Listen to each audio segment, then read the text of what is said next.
Buenas tardes. Hola, buenas tardes, Julio. ¿Qué tal? Mi nombre es Julio de la Parrasequi.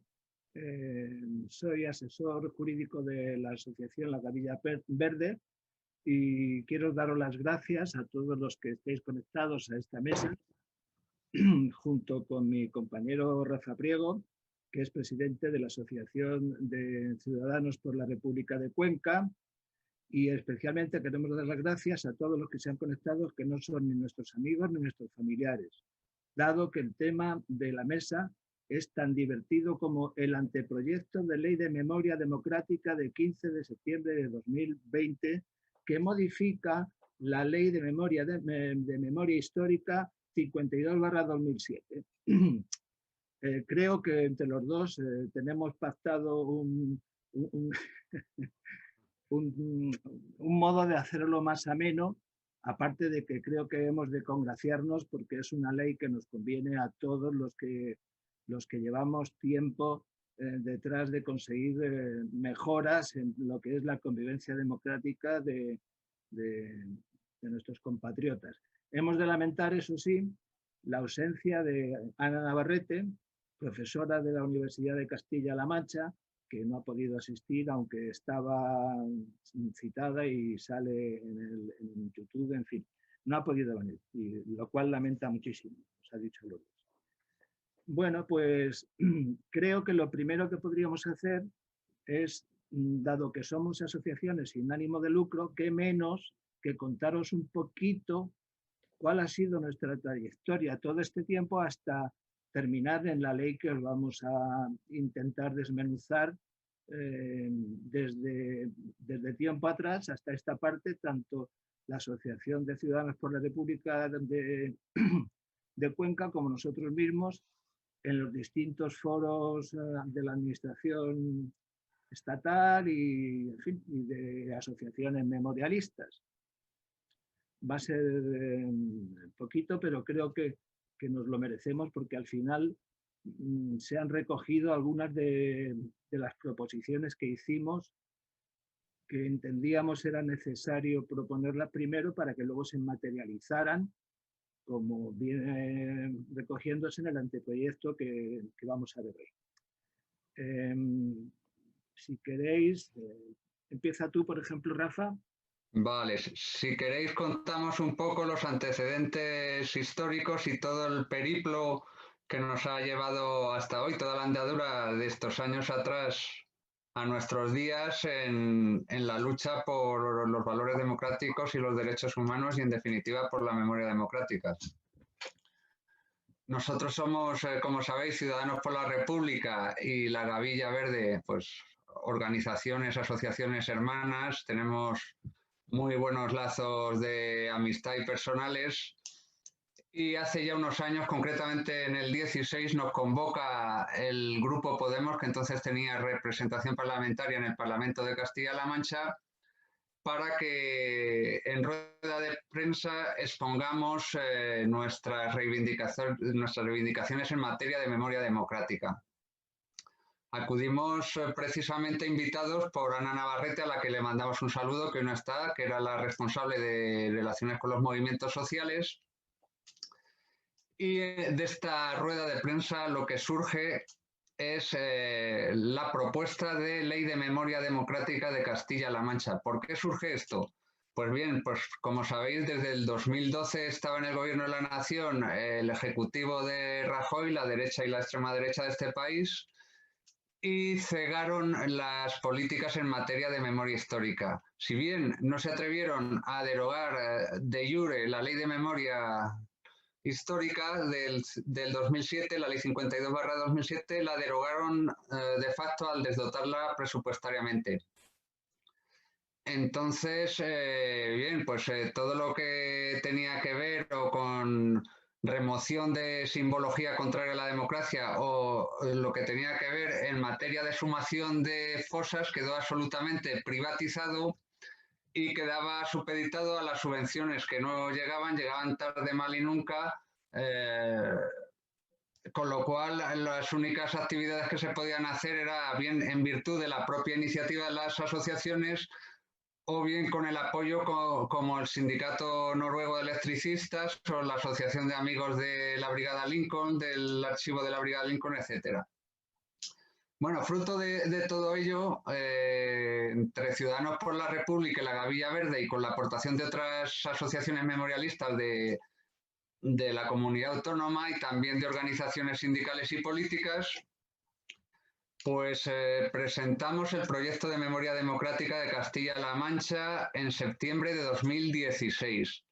Un proyecto ambicioso que venía a cubrir todas las lagunas y todas las deficiencias de la Ley 52/2007, la ley que se aprobó en la época de Zapatero.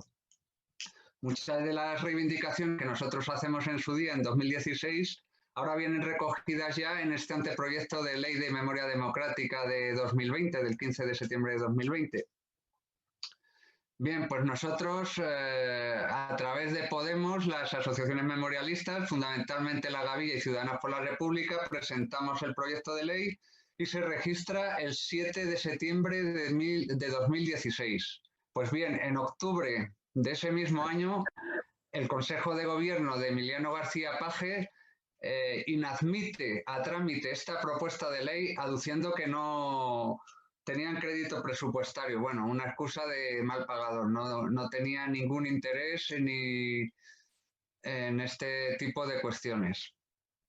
A partir de aquí, 20 organizaciones sindicales, políticas y asociaciones memorialistas lanzamos un comunicado de repulsa ante la actuación de García Paje, en el cual le reprochamos que actúe igual que los partidos de derecha y de extrema derecha, y con la incorporación de Podemos en el Ejecutivo Regional y formando un gobierno de coalición, pues se recobra un nuevo impulso las políticas de memoria, y tras una asociación con tras una reunión con todas las asociaciones memorialistas, se vuelve a lanzar un nuevo proyecto de ley de memoria democrática de Castilla-La Mancha que retoca y recoge nuevas aportaciones en relación con el anterior. Fuiste tú a presentarlo, recuerda, Julio, el 6 de marzo de 2019, pero entre la inminencia de las elecciones y que el socio de gobierno, es decir, el Emiliano García Paje en concreto, no tenía mucho interés en impulsar políticas de memoria democrática, pues ahí quedó estancado en vía muerta este proyecto. Y luego en nuestra andadura también tuvimos una reunión en el Ministerio de Justicia de Madrid, en la calle Fuencarral, que fuimos tú y yo, por la Gavilla Verde y por Ciudadanos por la República, invitados por el director general de Memoria Histórica, Fernando Martínez, que fue alcalde de Almería y es un hombre que la verdad es que está muy ducho en estas cuestiones. Invitados por él, le planteamos una serie de cuestiones, entre ellas que, pues, desde que actualizara el archivo que tiene el Ministerio de Justicia de los republicanos asesinados en los campos nazis, porque faltan nombres. Vamos, tienen dos, tienen uno en el Ministerio de Justicia y otro en el Ministerio de Cultura. También le dijimos que unificaran criterios, incorporaran unos a otros y viceversa, y faltan todavía nombres por poner. También le contamos la falta de interés de su propio partido en Memoria Democrática en Castilla-La Mancha, y él dijo que iba a hacer una llamada y se iba a interesar por el tema. Y por último, tú le planteaste la fosa de Pajaroncillo, de la que ha hablado recientemente Adolfo Pastor. En este caso, él dijo que lo estudiaría y que se comprometía a estudiarlo y, en su caso, a dotarla presupuestariamente, recuérdalo. Sí, sí. Y luego le planteamos también la carta de Vicálvaro, que no la tenía, que es la carta de reivindicaciones de todas las entidades memorialistas y de familiares de víctimas. Entonces él se mostró receptivo a la mayoría de los planteamientos, exceptuando la derogación de la ley de amnistía, que le insistí en ello y él salía por la tangente y no quería abordar el asunto. Recuérdalo también, Julio. Y luego finalmente nos fuimos a comer tú y yo por allí por Lavapiés, a un senegalés, que estuvo riquísimo, la verdad. Y este más o menos ha sido el periplo, y luego hemos hecho aportaciones al anteproyecto de ley a invitación del Ministerio de la Presidencia. que si quieres contamos un poco cada uno en qué han consistido. Sí, empieza tú que tienes el uso de la palabra y luego continúo. Bien, pues desde Ciudadanos por la República les suministramos tanto a Adolfo Pastor como a otras asociaciones para que las hicieran llegar al Ministerio nuestros planteamientos y nuestras reivindicaciones principales en materia de memoria democrática. Una de ellas es la instauración de un régimen de infracciones y sanciones, es decir, que todas las vulneraciones en materia de memoria democrática no quedaran impunes. En este caso, por ejemplo, las administraciones o particulares que se nieguen a retirar simbología saltadora de la dictadura, pues no se puede hacer nada contra ellos salvo que ya accedas a la vía judicial. Sin embargo, con el régimen de infracciones y sanciones, pues se les puede castigar severamente a través de multas, de sanciones pecuniarias. Luego también enfatizábamos que sea el Estado o sean las administraciones públicas, Estado, comunidades y entidades locales las que sean el motor de la búsqueda de fosas y de restos de desaparecidos. No como hasta ahora, que era una actividad privatizada, como vengo diciendo, que estaba al albur de subvenciones y del empuje de las asociaciones memorialistas. En este sentido, pues el anteproyecto de Ley de Memoria Democrática de 15 de septiembre del 2020 sí que recoge en su artículo 18 y siguientes esta asunción de la política pública activa de búsqueda, exhumación, identificación también a través de pruebas genéticas y del banco de ADN y entrega a los familiares de los restos. Eso es una reivindicación largamente pretendida por las asociaciones, como lo saben, lo ha puesto de relieve antes también Adolfo Pastor. Y precisamente en el anteproyecto de ley hay otro aspecto que también ha señalado antes Adolfo, que es relativo a que bien ayuntamientos o bien los propietarios privados de terrenos se negaban a que se ocuparan temporalmente esos terrenos y ponían todo tipo de trabas. Ahora, como consecuencia de este anteproyecto, pues se declara la búsqueda y exhumación como una actividad que es de utilidad pública e interés social, y en virtud de lo estipulado en la Ley de Expropiación Forzosa, pues se permite la ocupación temporal de estos terrenos. Correcto. Finalmente, las otras dos reivindicaciones que proponemos desde Ciudadanos por la República es la derogación de la Ley de Amnistía, que resulta un tapón para poder enjuiciar los crímenes de lesa humanidad que se llevaron a efecto durante toda la dictadura hasta la aprobación de la Constitución, que es lo que marca este anteproyecto de ley. Y en esto somos escépticos. Bueno, si quieres luego abordamos este tema de la ley de amnistía y la impunidad y el modelo de impunidad español, que se viene a llamar. Y por último, la cuarta reivindicación que tenemos y que también hace propia la Asociación para la Recuperación de la Memoria Histórica es la creación de una oficina de víctimas del franquismo que canalice todas las reivindicaciones de los familiares y de las víctimas, para que no sean las asociaciones las que tengan que efectuar todo el trabajo y para que haya una vía oficial que precisamente dé cauce a todas estas reivindicaciones. Correcto. Enhorabuena por todos los puntos que recoge el anteproyecto que estamos analizando.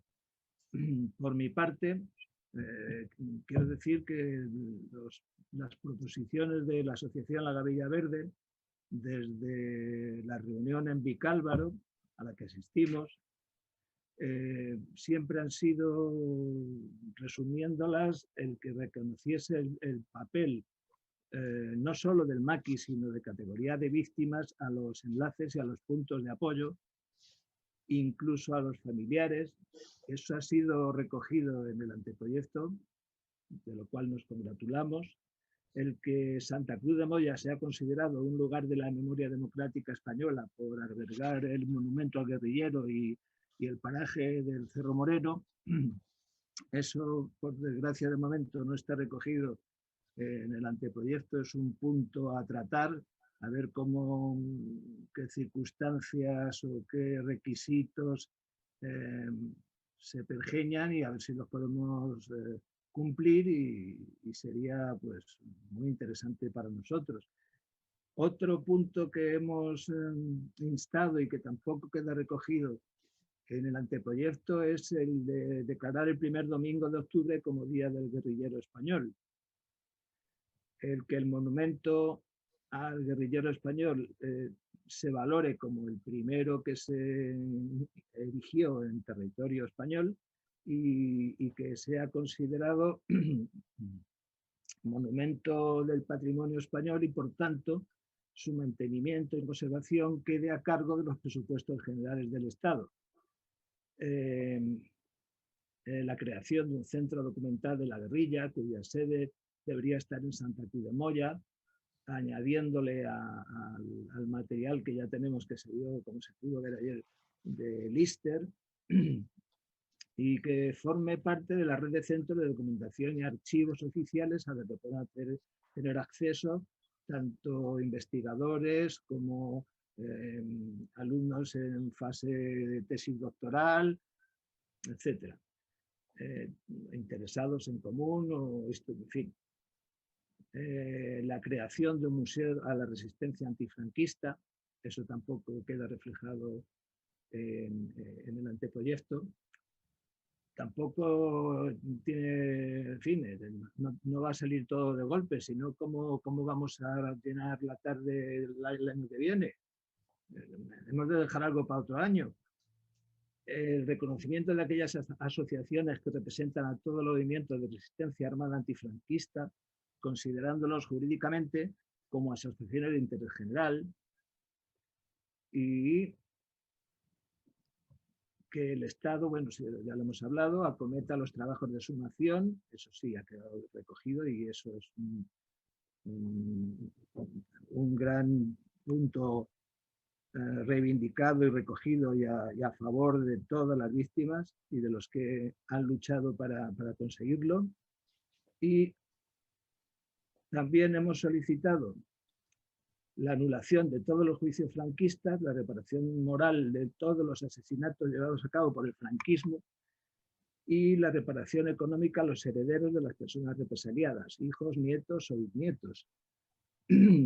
Como tú bien decías, la consideración de víctimas alcanza hasta el 4º grado del fallecido. No es moco de pavo, quiero decir, alcanza hasta los nietos. Y bien, pues eso sí ha sido recogido. Seguro me dejo alguna cosa, pero bueno, como vamos a desarrollarlo esto solo como una pequeña, como decía aquel, una pequeña introducción con mucho cuidado. Yo creo que después nos dará tiempo a desarrollarlo un poco más en profundidad, no mucho, pero algo más.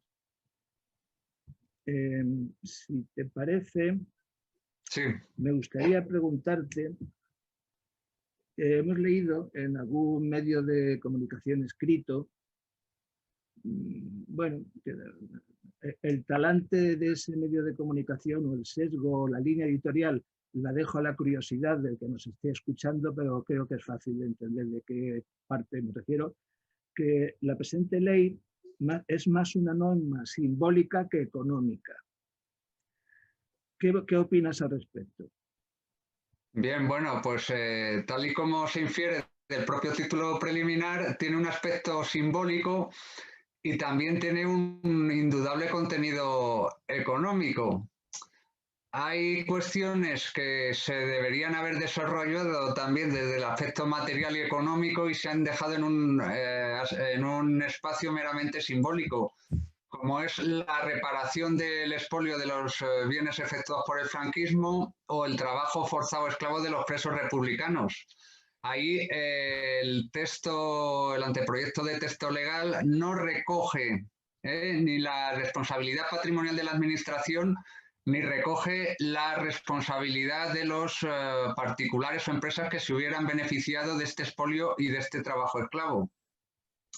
Recordemos que en Alemania sí se ha llevado a cabo una reparación de de los que fueron esclavos del nazismo, de los que estuvieron en campos de concentración y por parte de las empresas que los utilizaron.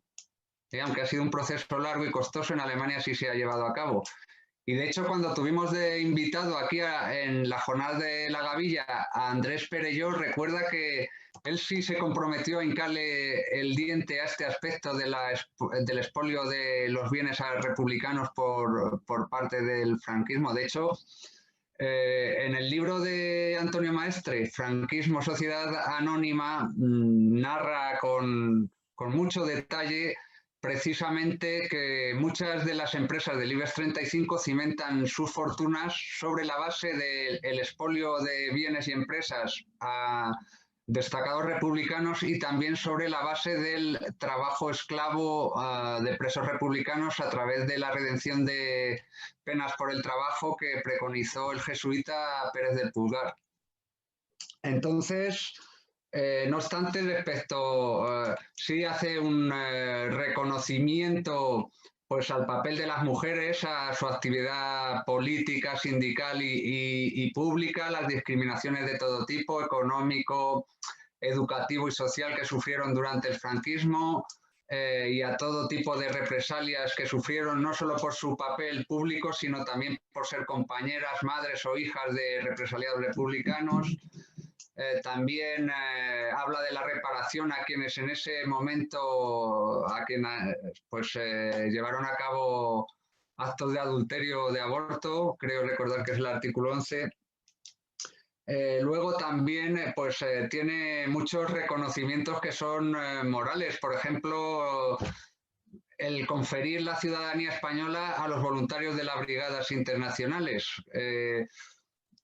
Pero en el aspecto económico los avances es principalmente que se establece la búsqueda de fosas, exhumación, identificación como política de Estado. Entonces está dotada con cargo a los presupuestos generales del Estado. Y aunque establece que todos los procedimientos se desarrollarán reglamentariamente, como por otra parte es normal en todo tipo de leyes, pues se compromete a dar digna sepultura a todos los desaparecidos, que recordemos que de los 143.353 desaparecidos que aparecen censados en la Audiencia Nacional, solo se han exhumado 9.000 y de las 2.000, casi 2.500 fosas identificadas, solo se ha intervenido, no llega a las 400 intervenciones.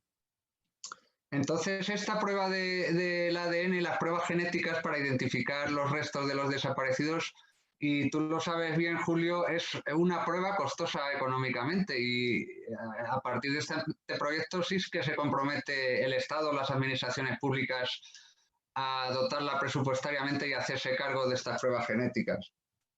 Es costoso. Además, perdona la interrupción. Es costoso y además es de lo más relevante para identificar los antecedentes, los antepasados de los familiares, claro. Eso es, para no hacer lo que hizo Trillo con las víctimas del Jazz 42, que lo dio al azar. En fin. Lo metió en el mismo saco. Sí. Bueno, luego también el aspecto económico, otro punto a favor es señalar, que ya lo hemos indicado anteriormente, es el establecimiento de un régimen de infracciones y de sanciones que abarcan desde los 200 euros para las infracciones leves hasta los 150.000 para las muy graves, que hasta este momento permanecían impunes y nos veía abocados a unas graves y costosísimas actuaciones judiciales que no teníamos por qué acometerlas. Bueno, las hemos tenido que acometer ya cuando nos hemos visto forzados a ello, en última instancia.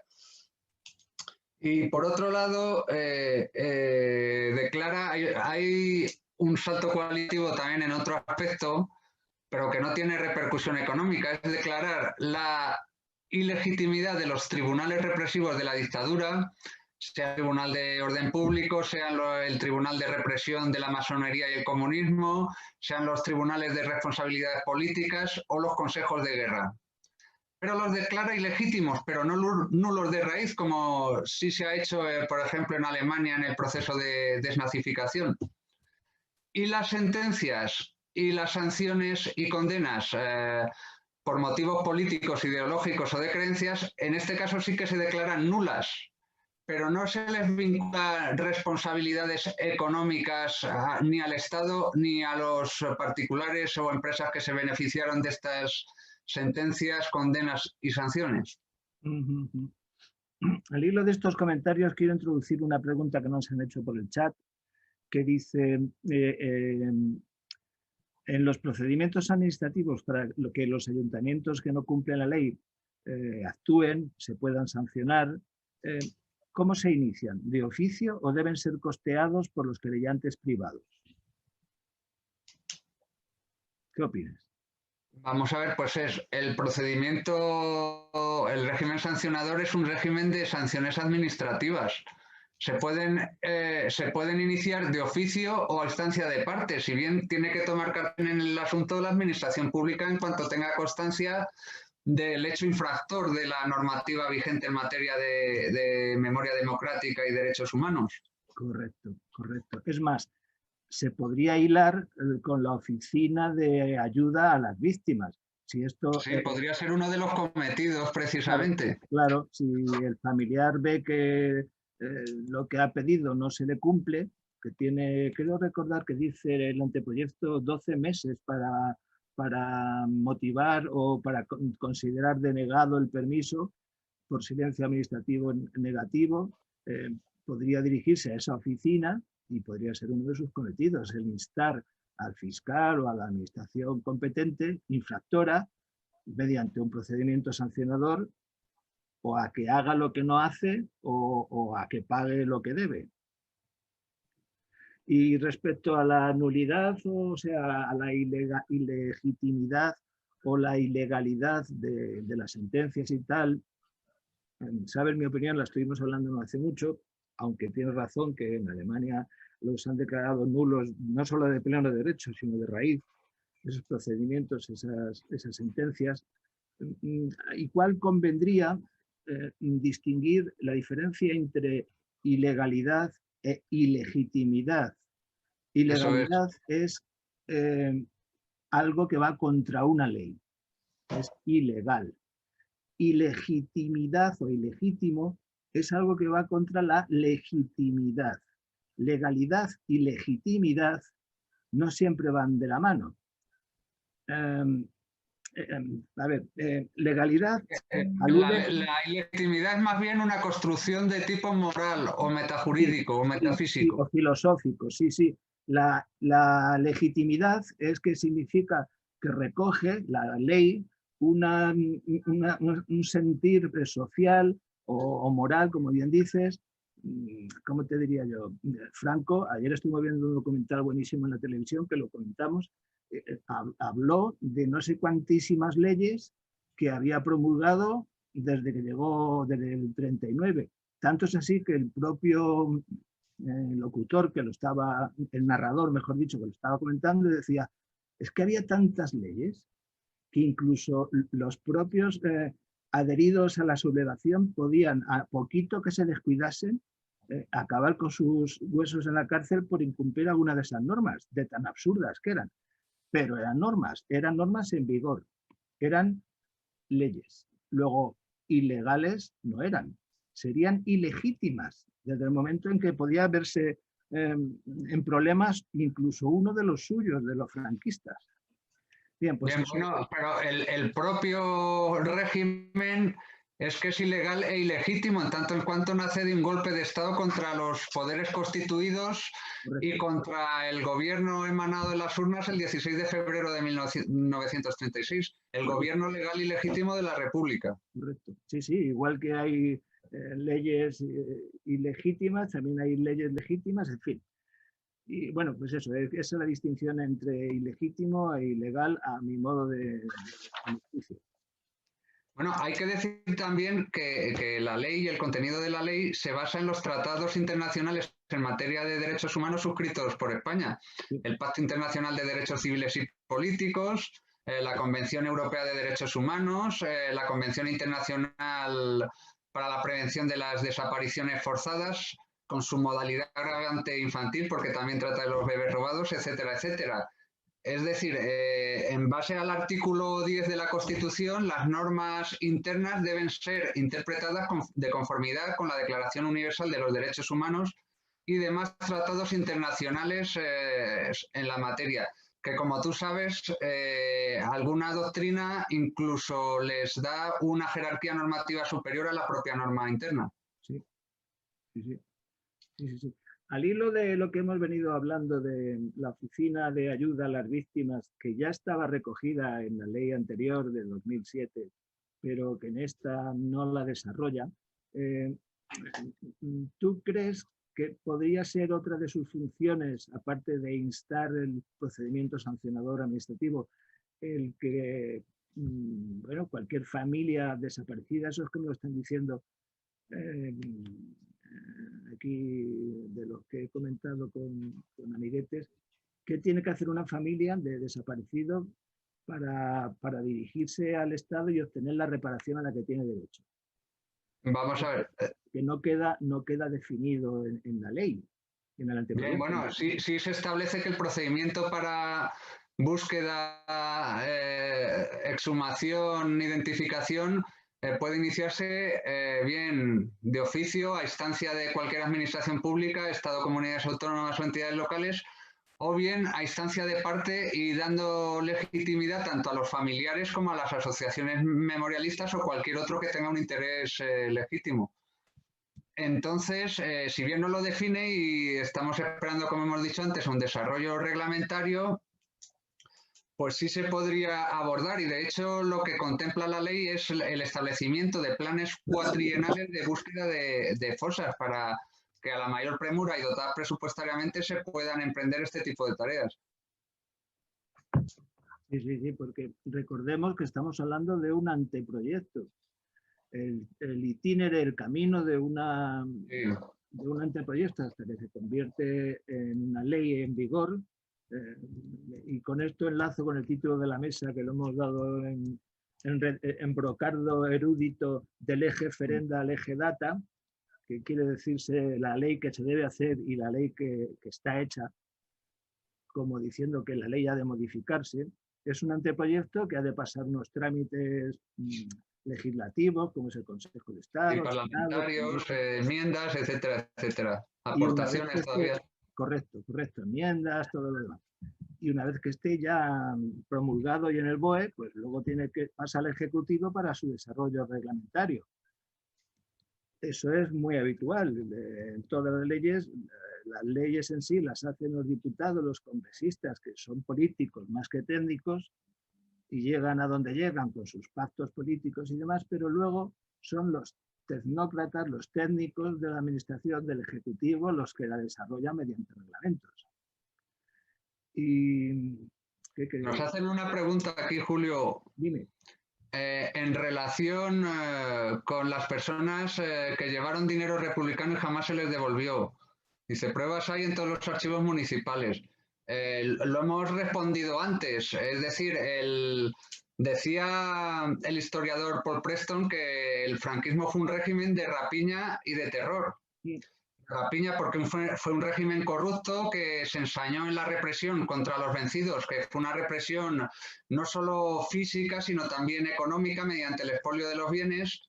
Y en este aspecto cabe señalar que no establece la ley la responsabilidad ni patrimonial del Estado ni la responsabilidad de quien pudiera haberse beneficiado de esos expolios o de ese trabajo forzado de los presos republicanos esclavos. Entonces, es lo que hemos comentado antes, que sí tuvimos buenas palabras de algunos representantes de uno de los dos partidos del gobierno, en este caso del PSOE, en que sí lo iban a incluir, pero al final hemos visto que esa responsabilidad patrimonial del Estado o de las empresas beneficiarias o de los particulares beneficiados no se va a llevar a cabo. Hay un ejemplo muy significativo que pone Antonio Maestre en su libro Franquismo, Sociedad Anónima. Había un diputado republicano por La Coruña que se llamaba se me olvida el nombre. Pepe Miñales, creo que era. Bueno, el caso es que Pedro Barrié de la Maza, que era un un falangista lo elimina físicamente y este republicano, que era el que tenía el negocio de las eléctricas en La Coruña, pues se queda con su negocio, se lo expolia y se convierte en el conde de Fenosa, a título otorgado por Franco. Y como este caso, pues hay muchísimos y de todo tipo. Fíjate, por ejemplo, la condena a Luis Companys no solo es una condena a muerte, lo detiene la Gestapo, lo entrega a la policía española y es asesinado en los fosos del castillo de Montjuic, pero aparte, como condena accesoria, se le priva de todos sus bienes. Ahora se va a poder declarar la nulidad de esa condena como nula de pleno derecho, nulidad radical o absoluta, pero sin embargo no se va a poder exigir la reparación económica por ese expolio a que fue sometido Luis Companys. Correcto. Me viene a la memoria, respecto al dinero republicano que dejó de tener valor, o incluso a títulos, valores como bonos, etcétera, una de las primeras veces que Miñones se llamaba el diputado republicano al que asesinaron y se quedaron con sus empresas eléctricas en La Coruña. Sí, sí, dime, Julio, perdona. No. Que fíjate que no es tontería la pregunta, porque una de las poquísimas veces que se ha aplicado la cláusula rebus sic stantibus, que significa algo así como mientras las cosas sigan siendo las mismas, fue cuando la gente tenía firmadas hipotecas, préstamos en dinero republicano, y claro, al acabar la guerra el dinero republicano no valía absolutamente nada.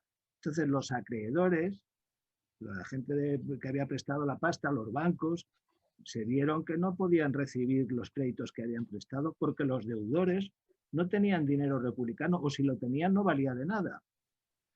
Y entonces se aplicó esa cláusula por los tribunales, rebus sic stantibus, diciendo, bueno, sí, los pactos deben ser cumplidos según se redactaron, siempre que las cosas sigan siendo las mismas. Como la guerra ha cambiado todo, ya la moneda no ha de ser necesariamente republicana, que no vale, sino la franquista. Y así se venció esa dificultad. Date cuenta cómo cuando le interesa al que tiene pasta, las cosas cambian rebus sic stantibus. Y cuando no, pues hay que ir detrás de ellos. Ya.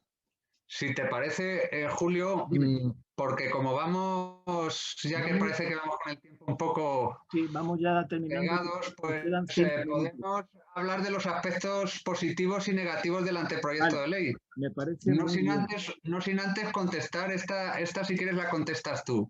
Dime. Que ya la hemos mencionado antes de pasada. Dice, no he leído el texto actual, pero ¿veis expresión clara de resarcimiento a la represión dada por el hecho de ser mujer por parte del régimen? Muy interesante. Pues sí. Yo creo que sí, que incluso hay una sección de un capítulo del anteproyecto dedicado en exclusiva a poner en valor el papel de la mujer dentro de lo que fue la proclamación de los valores democráticos y el papel activo en la vida intelectual y política.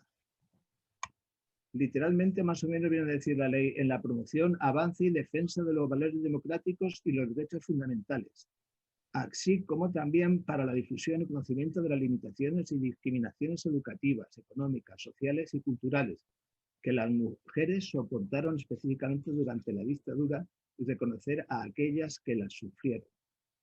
Sí. Y esto me lleva a un tema muy interesante que siempre hemos hablado, que en el colegio nunca nos enseñaban la guerra civil. No ya quién eran los buenos, los malos o los regulares que están en Ceuta, sino que simplemente no la tocábamos. Y esta ley hace algo muy interesante, que es... la adaptación de los contenidos curriculares en enseñanza secundaria y en bachillerato. Correcto. También en formación del profesorado, en difusión y sensibilización incluso de los funcionarios públicos en materia de memoria democrática y de derechos humanos. Correcto. Ya no puedo decir, no, es que no estaba en mi libro. No, ahora forma parte del currículum, sí, señor. Sí, señor, eso también se lo tenemos que agradecer a este anteproyecto. Pues venga, vamos a lo bueno y malo, si quieres, en un segundito, sí. Y luego paso a, si te parece, a citar los manifiestos de distintas asociaciones que han caído en nuestra Vale. que hemos utilizado. Yo, bueno, lo he comentado contigo y entre tú y yo sabes que hemos hecho un índice o un detalle de todos los aspectos bueno, positivos de la ley, que son muchos. Supone un salto adelante, un salto cualitativo muy importante, de cara a las reivindicaciones que hemos venido efectuando estos años, y luego también tiene algunos aspectos negativos que también los hemos apuntado. Los vamos a ir señalando. En cuanto a los aspectos positivos, la auditoría del expolio y la reparación de los trabajos forzados, pero la auditoría es simplemente investigación y la reparación de los trabajos forzados de los presos republicanos es simbólica. Sí. Y legitimidad de los tribunales y nulidad de sus resoluciones, de tal forma que Miguel Hernández, Luis Companys, Zugazagoitia o mi abuelo o mi tío abuelo vean anuladas sus condenas por ser nulas radicalmente, nulidad radical absoluta de pleno derecho. Se va a realizar una búsqueda de oficio de todas las fosas y se va a crear un banco de ADN, todo con dinero público con cargo a los presupuestos del Estado. Se va a crear una fiscalía de sala en el Tribunal Supremo que investigue todas las violaciones de derechos humanos en el franquismo. Esto es muy importante. Aunque sabes que la Fiscalía ejerce la acción pública y se van a generalizar las investigaciones, si bien luego la última palabra la tiene el órgano decisor, que son los órganos judiciales, el juez. Con lo cual nos podemos encontrar que sí se investigarán todos los hechos, pero que apelando bien al expediente de la ley de amnistía o a la prescripción de los delitos quede en agua de borrajas. Bueno, se van a crear un censo nacional de víctimas incluyendo a los caídos en combate. Se van a suprimir títulos nobiliarios, medallas y también honores. Por ejemplo, el caso tristemente célebre de Billy el Niño. Se van a retirar sistemáticamente símbolos contrarios a la democracia y se va a establecer e implementar un régimen de infracciones y sanciones. Se van a retirar las ayudas públicas y subvenciones a quienes incumplan los contenidos de la ley de memoria. Esto es muy importante, porque recientemente la Diputación aprobó un convenio con el Obispado en el que le otorga subvenciones a iglesias desde las que desde sus muros se sigue en el espacio público pues ostentando simbología contraria a la democracia y exaltadora de la dictadura y del golpe de Estado. Se va a implementar también la memoria en los institutos y en la formación del profesorado. Se produce un reconocimiento a las mujeres, también lo hemos dicho. Se crea el centro documental y mayor facilidad de accesos a los registros. Esto también es muy importante. También se va a crear un censo de los lugares de memoria democrática, que también tiene una trascendencia fundamental. La creación del Consejo de la Memoria Democrática en el que participarán las entidades junto con las administraciones. Por cierto, las entidades se van a poder registrar en un registro de entidades memorialísticas. También se va a otorgar la nacionalidad española a los voluntarios de las brigadas internacionales y se vuelve a poner en vigor el expediente de jurisdicción voluntaria relativo a declaraciones judiciales por hechos pasados. Es el expediente de perpetua memoria con el que Eduardo Ranz consiguió un pronunciamiento judicial favorable en el caso de los hermanos La Peña en el Valle de los Caídos para su exhumación y que el ministro Catalá derogó en el 2015 para que nadie pudiera seguir su ejemplo con mucha saña y mala fe. Y estos son los aspectos positivos. No sé si tienes que señalar tú alguno más, Julio. No, están perfectamente. Vamos, los hemos consensuado y hemos hablado de ellos antes de... Y en cuanto a los aspectos negativos, pues que las reparaciones en muchos casos son más simbólicas que materiales y reales, al no establecer la responsabilidad patrimonial del Estado ni de los particulares, como hemos venido diciendo. Hay una sugerencia de la Unión Progresista de Fiscales que dice que sería deseable que las investigaciones de los crímenes que se van a generalizar a través de la Fiscalía de Sala, etcétera, conlleve el enjuiciamiento y eventual castigo de los culpables de estos delitos de lesa humanidad, tal y como prescriben tanto el Pacto Internacional de Derechos Civiles y Políticos en su artículo 15 o el Convenio Europeo de Derechos Humanos en su artículo 7.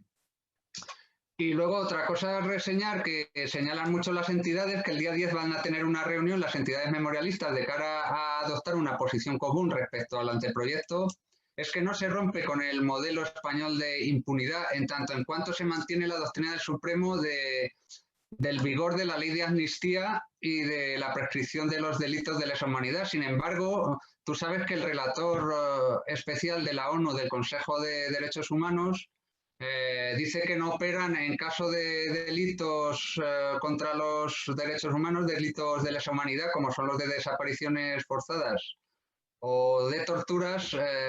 Los relatores lo que vienen a decir es que no operan ni leyes de punto final ni leyes de amnistía, que no se pueden invocar. Y por último, echamos de menos, como hemos dicho, la creación que sería deseable de la Oficina de Víctimas del Franquismo. Correcto. Muy bien, pues vamos a ver si hay alguna pregunta. Hay preguntas por aquí, he visto que iban circulando mientras íbamos comentando estos aspectos del anteproyecto de ley. Hay una que dice, ¿en qué se basan para impedir las reclamaciones económicas? Pues que es abrir una caja de los truenos. Claro. Porque... Tú hablabas de las empresas del IBEX y toda esta gente. Bueno, sería... Pues eso sería meter mano... Mira, emplear a un trabajo esclavo, Huarte, que es la actual OHL, Dragados, que es la actual ACS de Florentino, o también Entre Canales, que es la actual Acciona. Con eso te digo todo. Las empresas fundamentales del IBEX tendría que pagar costosísimas indemnizaciones. En fin, no han querido hincarle el diente a ese melón. Luego también nos pregunta que si sabemos para cuándo su desarrollo y puesta en práctica. Eso es complicado de contestar, claro. Pues tiene que pasar por todo el trámite parlamentario, que llevará varios meses mínimo. Sí, sí, y eso sin que haya muchas modificaciones y enmiendas y demás. Eso es. ¿Y qué más? Hay otra pregunta que dice, ¿y qué acciones podemos llevar a cabo para que la ley como mínimo se quede como está ahora? Aquello de la virgencita, que me quede como estoy. Hombre, pues sería deseable avanzar como hace el anteproyecto de ley e introducir muchos aspectos que la ley vigente timorata y con muchas lagunas no recoge. Muy bien. Oye, hay otra cosa que no hemos hablado, que es que establece la ley el día de todas las víctimas del franquismo y el día de reconocimiento al exilio español. Sí. Uno es el 31 de octubre, que es el día de la aprobación de la Constitución española en las Cortes, sí, que no viene muy al caso, creo yo. No. Y respecto al Día del Exilio, Día de las Víctimas del Exilio Español, es el 8 de abril, que rememora el triunfo de las democracias sobre los regímenes nazis y fascistas alemán e italiano. Sí. Que es así viene al caso. De hecho, los españoles participaron en la resistencia francesa y la 9 participó pues en la liberación de París. Fueron los primeros en entrar en París, en Estrasburgo, en el nido del águila de Hitler. Sí, sí, sí. Pero nosotros, y esto lo hemos hablado, y en la ley de Castilla-La Mancha lo proponíamos como víctimas, como Día de las Víctimas del Franquismo, el 9 de noviembre, que es el Día Internacional de las Víctimas del Fascismo, que este día está establecido rememorando la Noche de los Cristales Rotos. Es un día contra el fascismo, el racismo, la xenofobia y la homofobia. Muy bien, pues por ir terminando voy a citar las asociaciones cuyos comentarios han llegado a mis manos, pues como reconocimiento a lo que nos han aportado para que tú y yo podamos haber confeccionado esta mesa más o menos como ha quedado. Una es la coordinadora de Asociación per la Memòria Democràtica del País Valencià. Luego, Plataforma contra la Impunidad del Franquismo al anteproyecto de ley de memoria de cara al encuentro del 10 de octubre. Anteproyecto de ley de memoria democrática del PSOE.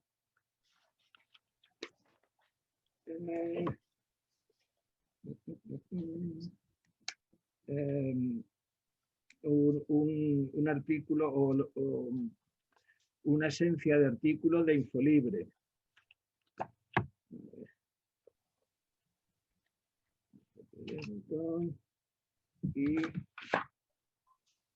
Y nada más. Sí, y Federación Estatal de Foros por la Memoria. Nada más, muchísimas gracias, Rafa, como siempre, un placer hablar de cualquier tema. Julio, siempre es un placer y un honor encontrarme contigo y pasamos muy buenos ratos. Siempre. Siempre. Eso Ahora nos tienen que atar corto, que si no terminamos... Bueno, que no sé si hemos cumplido el hacer ameno esta mesa, pero bueno, al menos lo hemos intentado en nuestra medida de... Eso es, hemos intentado dar una panorámica de lo que supone el anteproyecto de ley, creo que, bueno, más o menos se ha conseguido. Muy bien, la primera es gratis, la siguiente pregunta ya las cobramos, ¿no?